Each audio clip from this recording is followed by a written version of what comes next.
shambles is more likely to emerge. It has hit us harder, partly because we're the government, partly because the Telegraph did spend 3 days on us before it turned to the Tories. But when they did turn to the Tories, it was great, the moat and everything. But partly because, and you will all laugh at this, but partly because a lot of ordinary Labour supporters felt that we were better than this.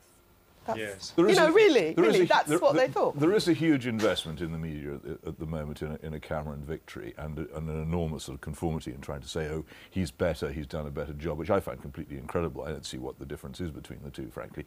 But there's also been an astonishing thing, and you mentioned it was your moment of the week, Norman Tewitt, the former chairman of the Conservative Party, possibly one time a Conservative Prime Minister, coming out and telling Conservatives not to vote Conservative at the next Euro elections. An astonishing development, pushed down, page 94, third or fourth item in the bulletin, vanished. Biggest political story in the week, fantastically neglected by a media which is so devoted to getting David Cameron to Downing Street that it doesn't want to notice it. Something that might concentrate minds, Michael, is if as a result of all that's going on in the Euro elections, the BNP wins a seat, or 2 seats.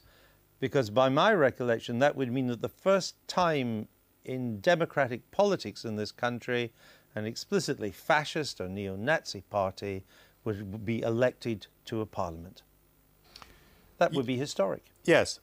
By the way, there's a real danger now that, you know, with this discussion, and with so many discussions that I've watched on television over the last couple of days, that this is becoming an agenda item, you know, as though the press would almost like this to happen. Of course, the press will go around saying, the media will go around saying, oh, no, we don't want this to happen, this would be absolutely terrible. But, of course, it is now being talked up. Yes. I mean, the idea is being firmly planted in people's minds that because you're fed up with the main 3 parties, you may make the terrible error of electing the BNP, and that'll be another great story.